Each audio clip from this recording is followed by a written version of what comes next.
Hello, this is the demo video of 80% completion of Group 18's project for mobile computing course.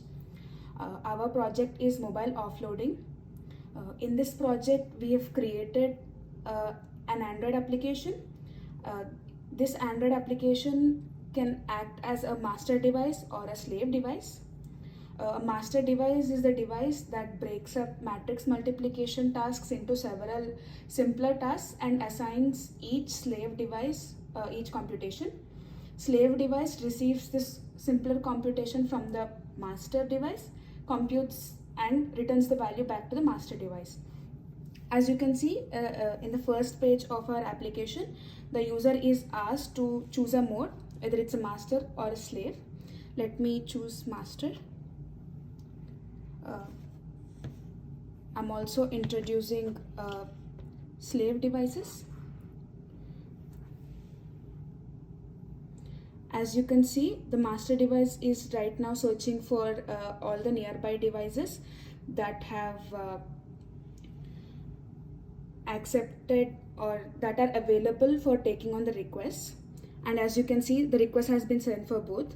So let me just accept one of the requests. As you can see, the battery level of the accepted device is being monitored and you can see it on the screen, and also the status of the request. Let me also accept this device. You can see both these devices battery level is being monitored. Now let me just proceed. Now what is happening is this is dividing the work between both the slaves and the computations are being made, and both the work is being joined and interpreted by the master node. As you can see, work done is 2500. Given that it's a 50 cross 50 matrix, our number of computations would be 2500, and you can see how much work is done by each node. Now let me just show you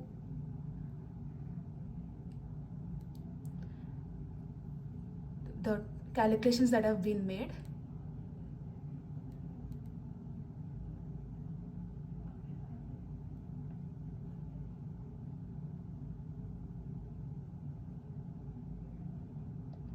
So this is our app and we are just going to see the file.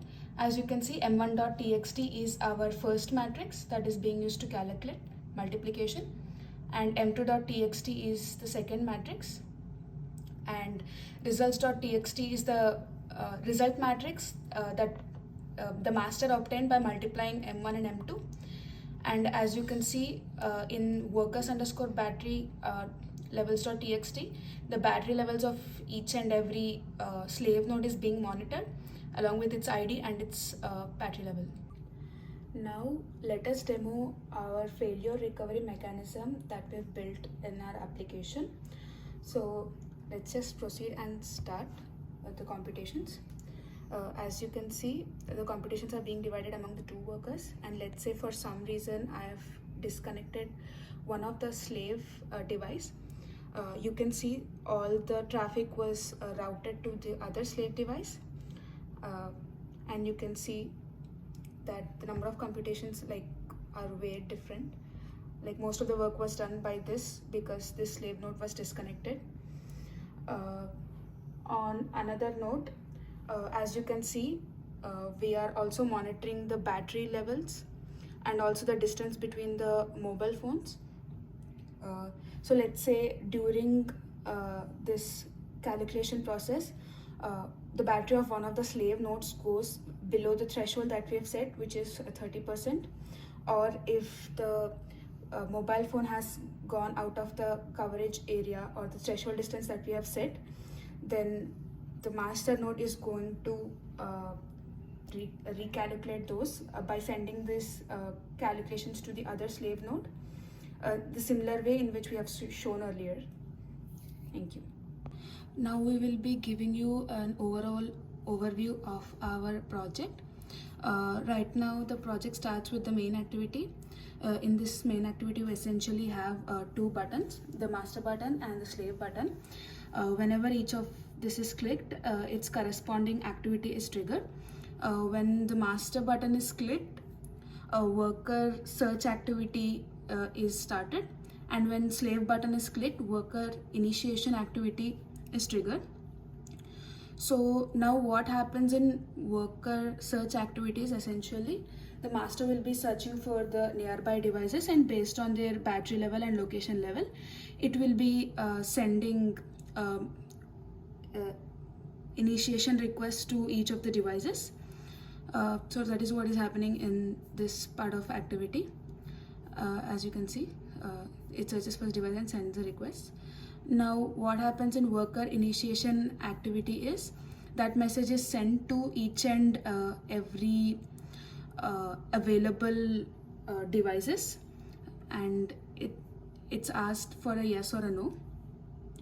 Now let's say all the devices have been searched, and the user goes with the proceed.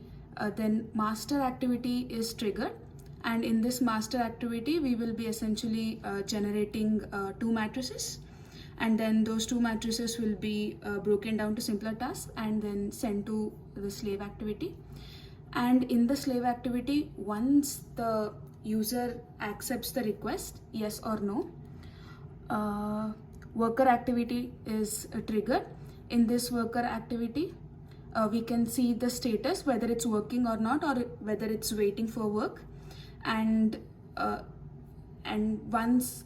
another button which says disconnect, which will essentially disconnect the slave from the master. So these are all the activity files that we have right now.